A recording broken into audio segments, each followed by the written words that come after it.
welcome to another episode of The Flank. I got the executive producer, Mr. Benjay Nassim. I got Christopher Duarte, a.k.a. Parasite. And of course, we got the legend, Mr. Patrick Price, a.k.a. Aches the Slayer, in the building. Man, guys, that was the quickest best-of-9 grand final I think we've ever seen. A best-of-9 went by in about an hour and a half. I mean, what are your what are your immediate thoughts, Slayer? You had Toronto taking it. You had them being your COD champs. 2023. What happened to them today, Pat? What happened? I mean, they just didn't show up. I think if this tournament would have, grand finals would have been yesterday, I think the series would have looked a lot different.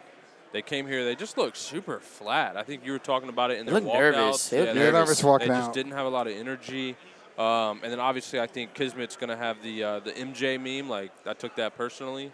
You know what I mean? Yeah. From Scrap's interviews. So, yeah, I mean, look, we didn't get a good performance out of any of those guys on the Ultra. Not a single player showed up. Yeah, I mean, we could look at the stats here. I mean, look at how lopsided this is. This was a 5-0 sweep from the New York Subliners. It wasn't even close. The first three maps weren't even. It was a 100-point club, 6-1 S&D, 3-0 control. There's basically one close map. There was one close map. I mean, the last map was kind of close too. Two close maps. A couple close maps at the end of it, but it was still very, very comfortable from the New York Subliners. I mean, Ben, give me your thoughts, man. The tournament as a whole, the venue, the grand finals. I mean, talk to me, Ben. Let's stick with the grand finals for now. I thought one of the big storylines coming in after the winners finals yesterday, Scrap obviously said outside of Hydra, like, the rest of the guys don't shoot back. New York obviously had to grind through losers finals versus FaZe, and then after that, Kismet did a press conference and basically said that they felt disrespected by that quote, that they were going to come for it. And look, you and I have talked about this, Tom. Like, Kiz is not one of those guys that you want to shit talk.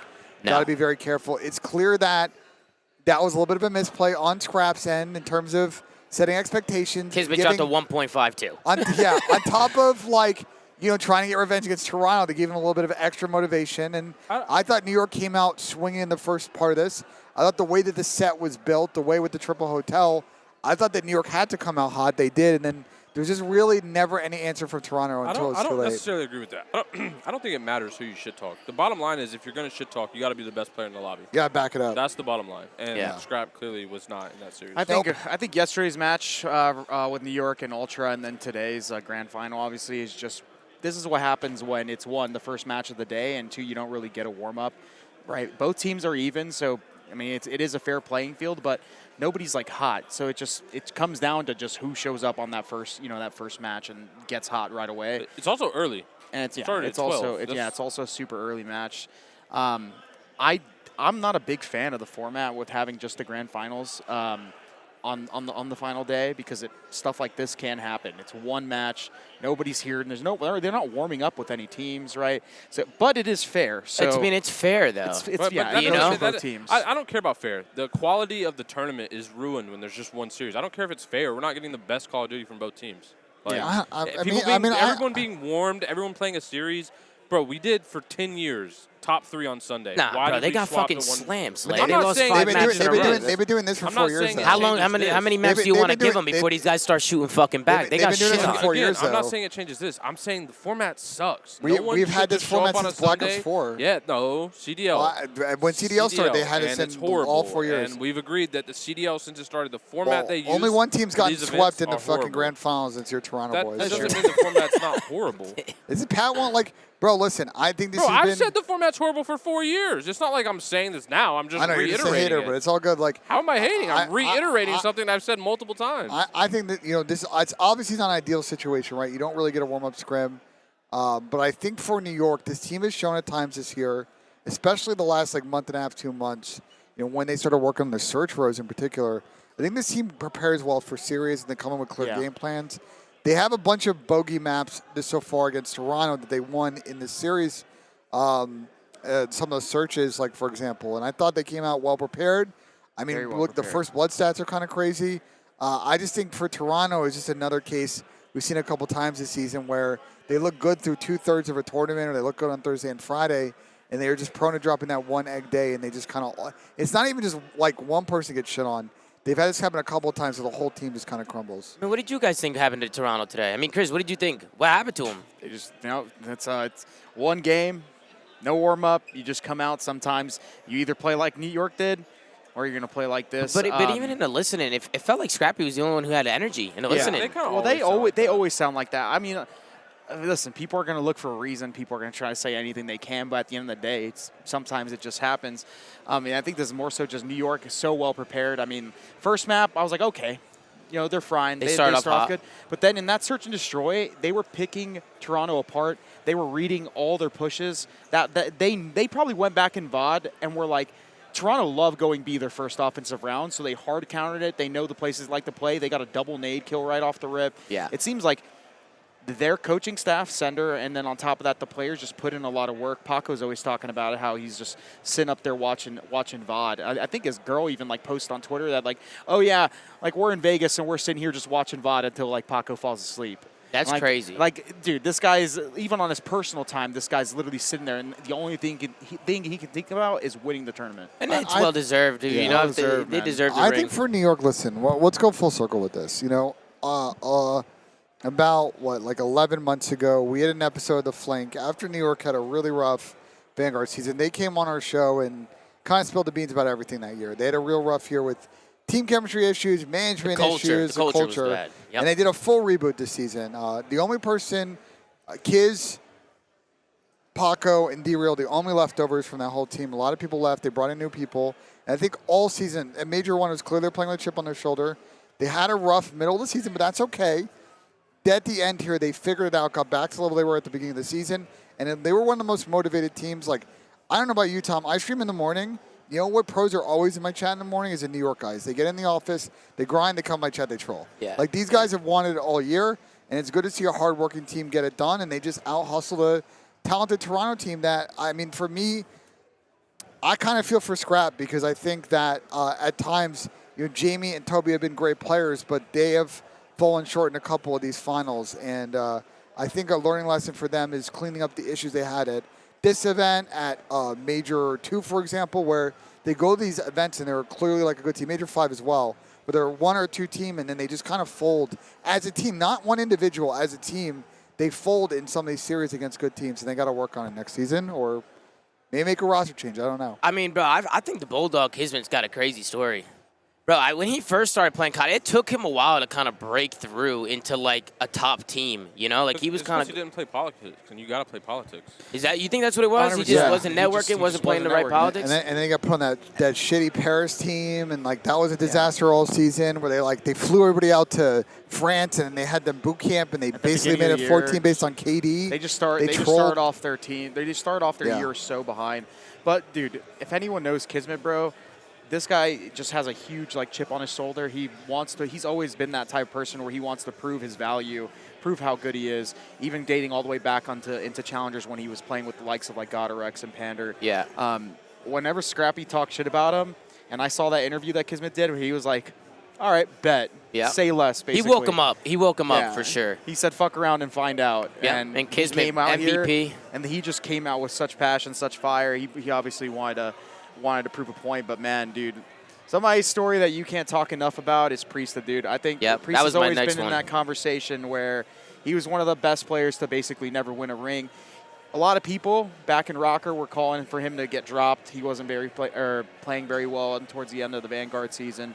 Comes onto this roster, they win that first event, but then again, he starts struggling. His individual performances are not up to the par of his team, and a lot of people felt like he was probably one of the reasons why they couldn't, start performing well in the later half of the season. But then he turns it completely around in the last two majors, and he starts playing a lot better.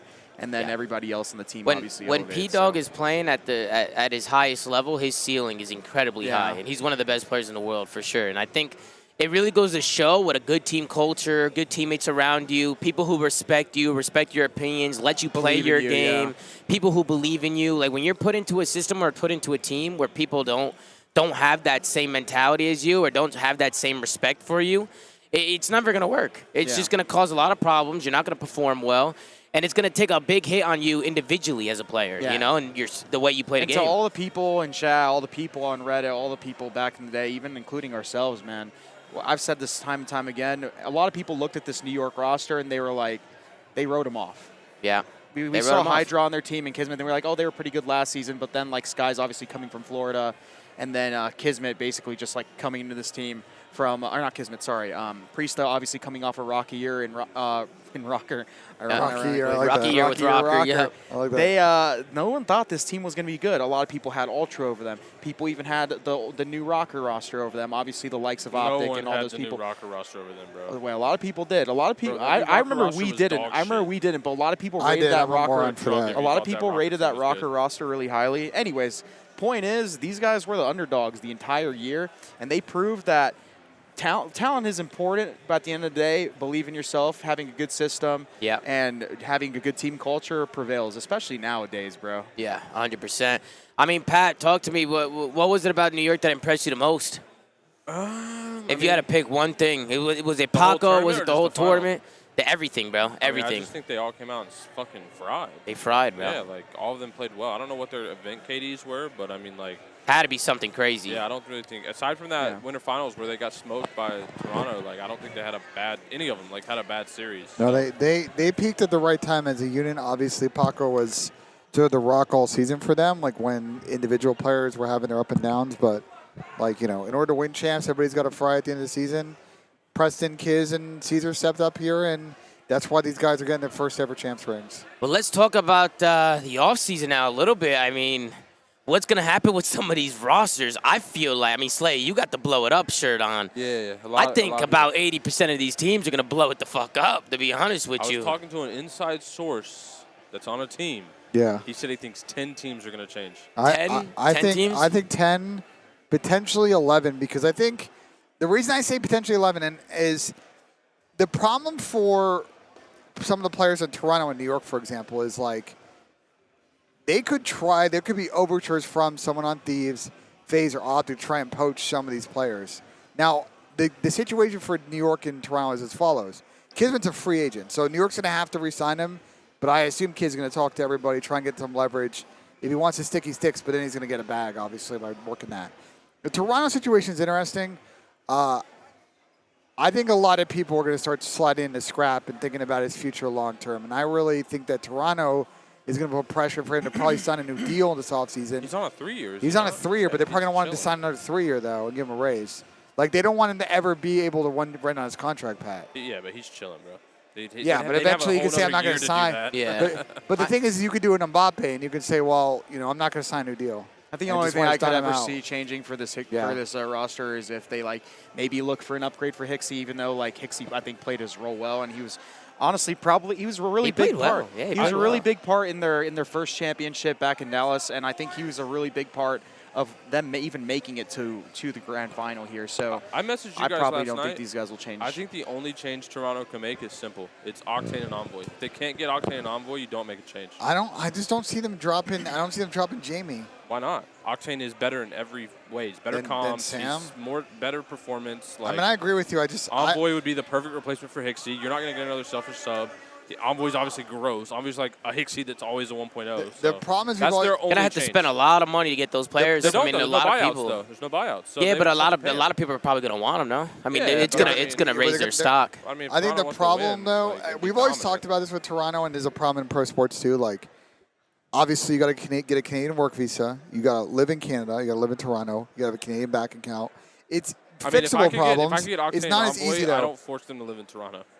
That's been a hard requirement for pretty sure Sam has a house in Los Angeles. Yeah, they're not going to change. Does? I swear he does. Toronto players already play for the facilities. No. I don't agree with that because Toronto was the one team negotiating with Activision about no longer having the But remember city model. You remember the Classic incident in year one? Yeah, that was 4 years ago. You just saw the article where Toronto's okay and on board with removing the Toronto branding. Bro, they're not going to have the team be remote. Bro, their split can't be 2 Toronto, 2 LA. They're going to get shit on online. Bro, they could go to Texas. They have 8 teams in the league in Texas. Why would Sam move to Texas?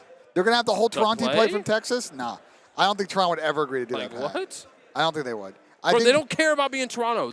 You literally saw the article with Activision. They're cool to be the Ultra. The city model is okay to be dumb for them. So I know. Why would they force players to have to play a city that they're trying to advocate to get out of? Because you have to understand, you have to think bigger here. For overacting, no. 12 teams in the league, and 8 of them are in Texas. Why would Toronto be any different? Do you know what the idea of the overactive media play is? Do you know what they're trying to do? I don't care. Vancouver's the same thing.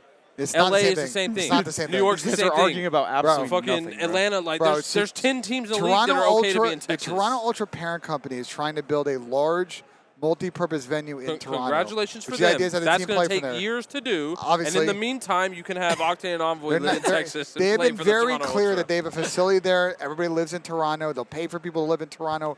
The cost is not a problem with the squad, but they're not going to have 2 players be in Dallas or fucking LA and be on a Canadian team. Isn't New York they have work 4 visa, in Texas? They have a work visa problem. Yeah, they are. Yeah. And honestly, if you're playing an In New York, online they're league, same thing. if you're playing an online league, you should get your team to Texas. Yes, like Bro, yeah. Texas is like I a don't know if glitch in it's an online There's, league. there's It's a also glitch. there's also the Ben's other. talking about building out a stadium. Like, I'll see you in 10 There's years. also another issue. Okay.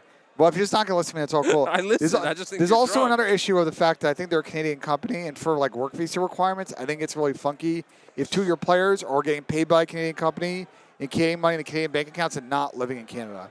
That obviously is going to get a little weird.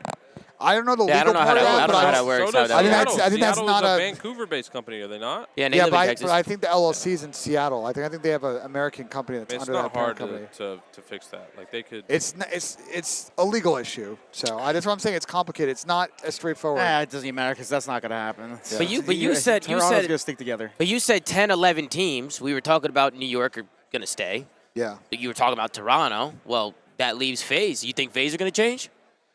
FaZe, we talked about this yesterday in an interesting spot. I don't think that there are a lot of players that would make sense for a change with their team. I think there are a couple, and I do think they'll probably explore and see what happens. I think the biggest thing for them is I don't think you want to move Simp to a flex. So I think you do. No. I think what they should do is I think you make MC a full-time AR, forward sub if you ever need it, and you bring in like a OBJ flex player, someone that's going to play aggressive, but also be heal-oriented, and that brings out the best part of like Chris and Abizi. They don't have to worry about like really gap filling and hill, and they can push out and play cuts more. I think that'll be the best. They already do that. Go look at their stats in their matches. Slasher has like by far and away the most hill time. Yeah. It's Cap. It didn't work though. They won one event. Bro, their level is champs. He sounds like he sounds like the chat when they're like, FaZe isn't S tier. They only won one event. They got top 3. Right, well, listen, you can say people say we're biased because Slasher's our boy. I think their team is fine. I think they've elevated their search game. I think respawn wise they could have been better, but I think it comes down to the players, and I don't think you can isolate that issue to Slasher and warrant him being dropped. I also think Simp did not have a really good year by any means compared to the rest of the times the rest of the games, the rest of the years he's played in the league. And I think Slasher is a reason why they still were getting really good placements towards the end of the year. He was fucking frying. He transformed their S&D. The only thing that might elevate them, and only reason I'm even saying this is because it's unexplored potential, is if Chris went to an AR. And then they brought in another superstar, like Pred or somebody, like Pred or somebody else, because I think that's where we're at in the league, where the 2 best teams this year, or the best team this year had like 2 really dominant SMGs that were both simultaneously aggressive. But who knows how the next game plays? I think Simp, his play style is kind of like outdated with the sub. I feel like he plays way too slow. There's also no slide. Yeah, there's also like no slide canceling and stuff like that, so that obviously hinders their aggression and their previous play styles that they're used to. And I think Simp would make a really good AR. He plays like one. There's only 2 subs that they would pick up that make their team better if Chris moved to flex. There's only one. It's Envoy. And it's I think Envoy is the Pred. most important player in the They would be. I don't think it's Pred. I think it's Envoy. If Chris is down to no one else flex, plays Envoy's role. If Chris is down to middle flex, them and Envoy would, bro, that team would be so hard to play because you just got 3. The 3 aggressive players are all players that are willing to take routes. Tyler can take routes. Envoy takes route. Chris can take routes. It'd be very hard to play against because they don't have like one-dimensional players in that squad. Yeah, I think that would be the only. Yeah. I think that would be the only potential unexplored upgrade they can possibly make.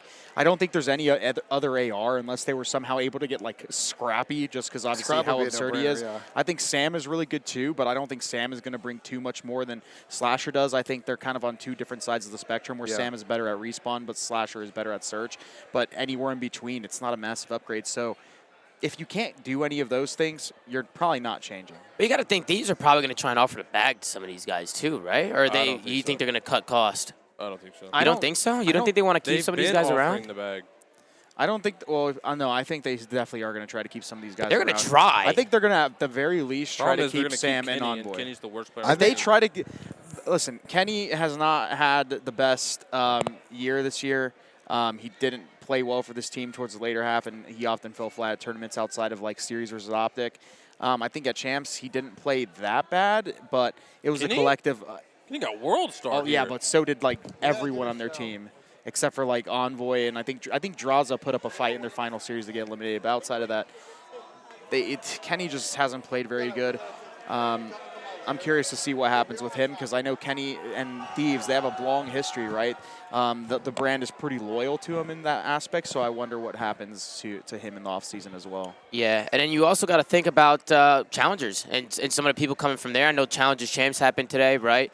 Some teams might dip into Challengers. I know, Chris, you really like a lot of the players in Challengers and a lot of talent down there.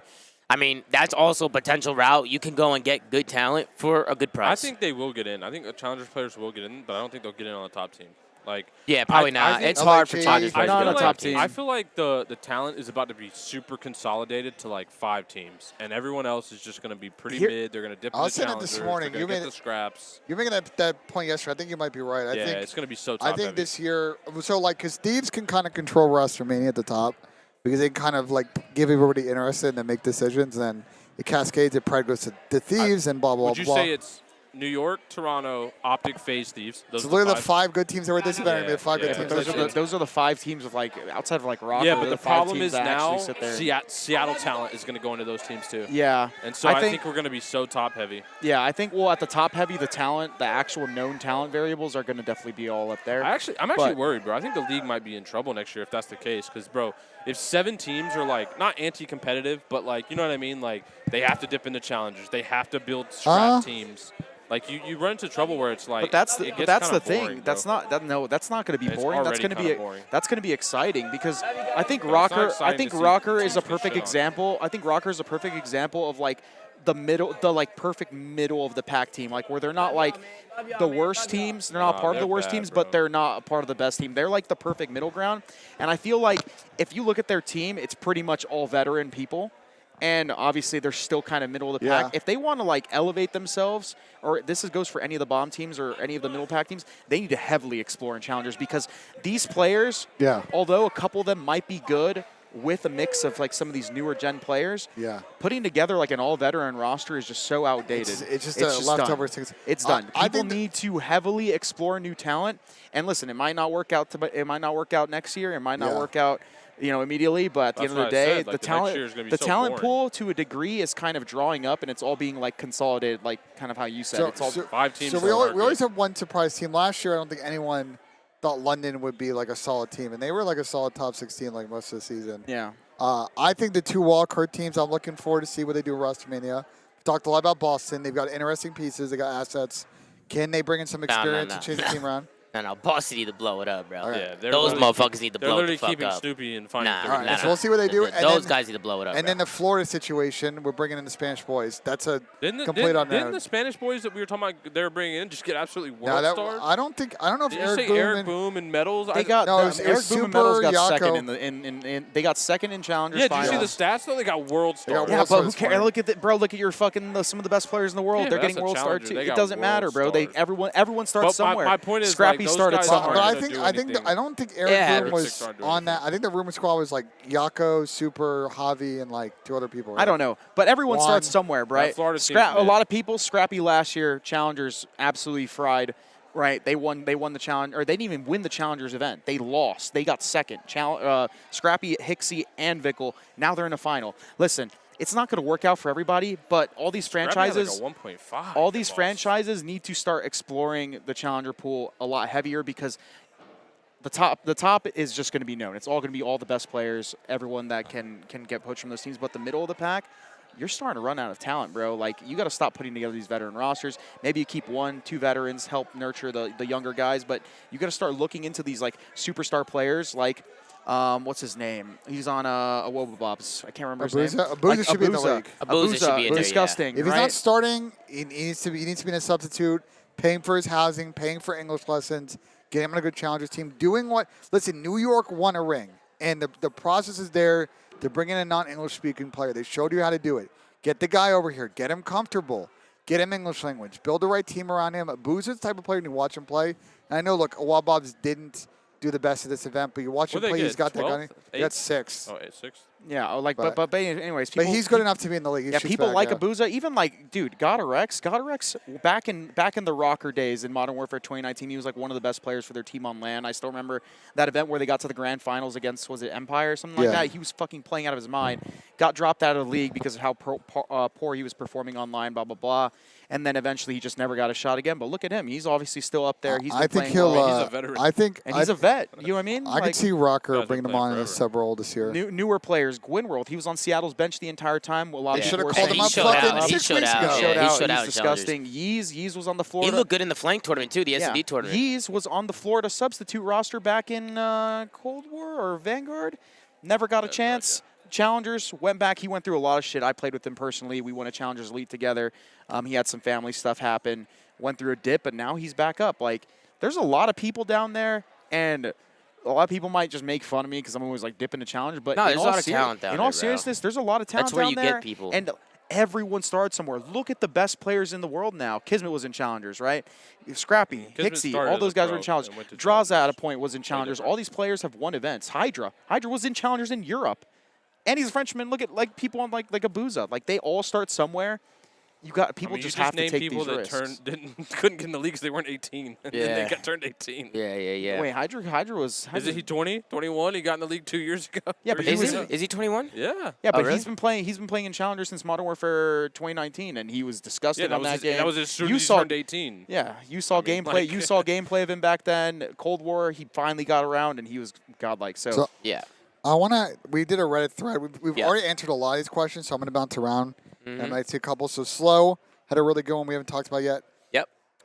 Just briefly, who's our most improved player this year, and who's the most disappointing player? Kenny by far the most disappointing. Most disappointing, Kenny. Most improved. Preston. P-Dog? I mean, I feel like P-Dog's just in a better culture right now, so he's just shining better, bro. If it's hard when people are playing on teams where they're just not meshing, they're not playing well. Most improved player. That's hard, bro. Who's the most improved player? I think you're gonna think about it, and I think it's gonna be Preston. It might have to be. Might Preston. be P-Dog. I think it's Preston. But he didn't really he didn't improve that much.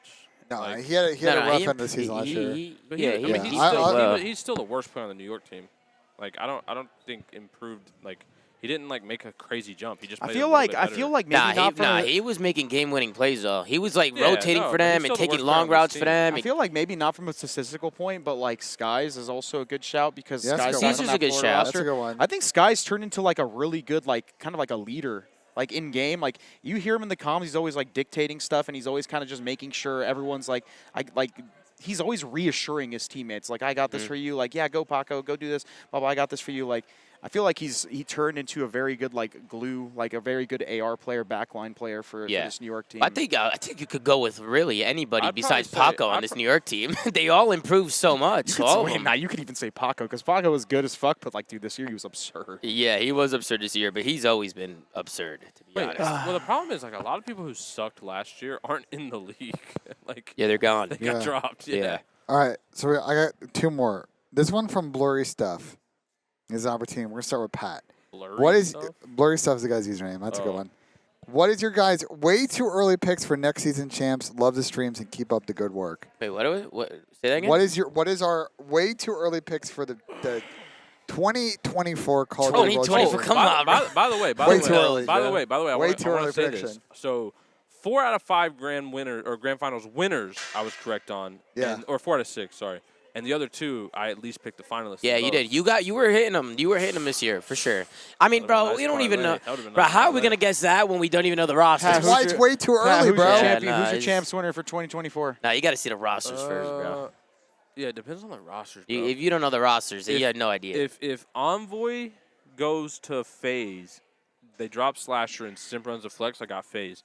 If Toronto gets Envoy and Octane, I got Toronto. So whoever gets Envoy, yeah. I think Envoy's going to be the biggest player in this offseason. I actually. No one else plays his role. You kind of convinced me. I think Envoy. We've talked a lot about Fred. We've talked, but Envoy actually could make so many teams better. There's not multiple play style. Yeah, because he does Hicks is better. Like he's just he elevates people around him. Yeah. What would you say, Chris? Or is it just way too early? It's way too fucking early. No, honestly though. Vegas Legion. Vegas Legion. I would love to see Vegas champs. get the champs next season, bro. But They're winning champs. We got another question or what, one more Ben? question, unless you want more. Nah, we'll do one more. We'll From get one more good one. Starboy16. This is an interesting offseason question. Which team has the most to lose this offseason? The most to lose Optic. this offseason? For sure. I think Optic's got the Yeah, most if to they lose. don't improve, bro. Like, I agree with Pat. They're in a weird spot of like, I think Kyler going. I think that's obvious to everybody. But then it's like, okay, Ant good, but obviously you got to figure out how to get the more out of him. Like, didn't have his best season. Dan was good, but like, do you try and get Sam to replace Dan? Like, get someone a little more experience doing what he's doing. And obviously, Bruce is a free agent, so like, you can talk to other people or you're bringing him back. There's a world where Optic come out of this Rostermania with, getting pred and maybe whiffing on another player, and it's just not a fucking. Bro, Bruce got to be frustrated this year with his camp. He's got to be. Bro, Bruce comes, first he gets dropped. Twice. Then comes back, and arguably he's probably one of their better players. I mean, I felt like he was, to be honest with you. He had a couple hard carry series. Now he's a free agent. If I'm Bruce, man, I'm saying, listen, guys, give me something. Give me something that I like here, man, because I'm sure everybody's going to be knocking at Bruce's door, and he can go play for any team he wants. The problem, too, is I have a feeling that, like, as bad as to say, I don't think Shotzi or Bruce should make this team. I don't think those guys are the ones who should be picking the roster. Who do you think I should? don't know. I don't know if they have anybody. But, like, I feel like they're just going to pick, like, more slayers. They're not going to have, like, the role players that they need to make this team work. But do you guys see Bruce staying with Optic, or do you see him getting out of there? I see him staying. You see him staying? I think they'll pay him very well. If I'll say this, if, like, Thieves or FaZe want to bring him, they'll bring him back because Hector will not let any of his guys go directly to either of those two teams. That's an unequivocal fact. Now, if they want to move on from him, and then he's got to figure out how to get on, like, Toronto or some shit, like, that's going to be interesting, and I kind of see that happening. But I think, personally, Bruce has grown a lot as a player this year. If you watch him play this year, he's had to play so safe, so secure, and he's changed his play style, and I think he's been a positive on the team. I think he's changed his attitude, and I think he's, like, worked on some of the diva sort of aspects of his personality that were kind of holding him back on past teams like OGLA, for example. And so I think not bringing him back would be a mistake. But obviously, if they're trying to sign like half of the Thieves core and he just kind of ends up being the player out, that might just be a really tough balance. They should honestly just roll the dice and get Sib and Pred and see what happens. I think the team that has the most to lose in this offseason. Like Sib, Pred, what would be the team? Shotzi and Dashy. That team's got no leadership at all. That's all vibes. It's an all vibes squad. But it could work. I mean, that could work for him. I think they should spend a lot of money and get like the best coach in the league. But that's a fire team, though. Dashy, Sib, Shotzi, and Pred. That's a hella good team. I think the coach. So we've talked about this. Like, obviously, I think JP has done a good job in his role. Obviously, I don't know what Damon wants to do. The one coach I could see changing teams right now is Marky B, because I don't know what's going on with LAG. I wouldn't put Marky B on that squad. And I think Mark, if anyone offered him another gig, I think he probably could dip. But like anyone else, like I don't know what's gonna happen with Rocker. Like Dan and Brian could be down to coach. Anyways, actually, let me get to my takes. We talked about it a little bit. Optic Parasite? I was gonna say, I think the team that has the most to lose in this offseason is the Thieves, because they obviously went from winning the World Championship to running it back with their current roster, bombing out of champs at dead last, and now all their players are free agents. Yeah. And on top of that, two people on their team are going to be coveted by basically everyone, I feel like. And if those guys get better offers, like they could be in a situation where they're essentially stuck with some of their worst performing players this year, in players like Kenny, because I don't think Kenny's going to get offered by like any of the better teams. I think if somebody's going to keep him, it will be the Thieves, or they'll just let him go. And then same with Draza. I think Draza maybe will get a couple offers from like some of the middle of the pack teams. He'll get offers. I think a lot of people are going to want Draza. We'll say this. Maybe it's a hot take. I think for Optic and FaZe, I think you do think about Draza. 100%. I think Draza's really good. I think Draza, like especially for other teams or search first teams, like he's got you covered there. Respawn's a little funky this year, but like Draza in his prime, like when he was playing his best Respawn last year, he was unfuckwittable. Like, I think he's worth the consideration. I just think Optic and Envoy. I think if you're I don't think him and FaZe have that relationship. I think actually he'd be a perfect fit for that because he's fucking like. He's got the edge. Don't they not get along? I don't know if they. Really time push heals it away. all wounds, bro. Time heals all I wounds. think Thieves need to try their hardest to hold on to Sam and Envoy. Otherwise, they're not going to really have too much interest in like getting some of the like highly coveted players, for example, like Pred and stuff like that. They might be like, they wow, need we're saving cash. Well, I mean, yeah, but you get the point. I think they have a lot to lose in this offseason, going from basically the best team to, not as good of a team anymore. anymore. A lot to lose in COD, but a lot to gain on their balance sheet. Yeah, I mean, listen, let's be honest. A lot of these teams are down bad when it comes to the sheet, man. I'm also curious on what's really going to happen with salaries this year. They're gonna get. I think a lot of people always say that they're gonna go down, but the problem is when you have superstar players and when you have players where more than one team wants them, you're kind of forced to keep the salaries where they are. There's always gonna be that one team that just wants to give you this much, and then it's like, okay, well now, boom. Here's what I think. Here's what I think might happen. Be like one or two players that get to fill those other spots. I think that there's gonna be a gap. Fill one, maybe Optic fill one. I think there's a gap that's gonna widen, which is I think good players on FaZe players, for example, Optic players, FaZe players will all continue to make a decent amount of money. But role players, like people that are on leftover teams or like whatever Rocker does, Seattle does, I don't think that top end salary is going to go up. That's going to go down. Yeah, I agree. Then you're going to start to see a gap widen between that. Now, the thing on the player side is I'm curious what their response is going to be to that, because they might hear cries from players that there's this sort of collusion going on. It's sort of similar to what happened in baseball a couple of years ago. And I know the players kind of all... Krim talked about that on the flank of how that kind of already happened a little bit. Mm-hmm. Yeah. Well, players all kind of share their salary numbers, so I think people kind of know what they make. But I think that's the way that's going to go down, because it's still... It's supply and demand, right? If you're Envoy, there's probably 3 teams trying to get you. You've got leverage to negotiate up. It's not like they're all going to lowball you at the same time. When are we going to get public contracts? That'd be sick. Well, there's no... But I would love it. I think it would be great for the community. I think it would be great for transparency. But I don't see from the team side or the league side any compelling reason why they should do it. No salary cap. They tried to enforce one, but the who was it that shut it down? Remember? Well, people DOJ, always got but people got around the salary cap. No. Because there's other that you could do content creator contracts. Which I also think is another problem in the CDL though. I do think there needs to be a salary cap. Well, the problem is, per the labor rules that exist in the U.S., you can't have a salary cap without the players having contractual bargaining agreement, right? So unless Activision's willing to let the players unionize, which I fucking doubt, that's just not going to happen. They had recently just agreed to a consent decree and a settlement with the DOJ. I think it's in front of a judge now, so I don't think it's been approved just yet. But, I don't think a salary cap's coming back. Yeah, well, listen, anything that you want to say? I mean, I want to just give some shout-outs, man, to the COD League. I want to give shout-outs to Esports Engine, give shout-outs to Activision. Honestly, everybody, man. We completed the Flank Tour. We did it. We fucking completed it. We've been to every single event. Thank you, Tom. We didn't miss any online matches, man. Huge shout out to FaZe Clan, bro. They've helped us out a ton, bro. Without FaZe Clan, we wouldn't have been able to do a lot of the things that we do. So...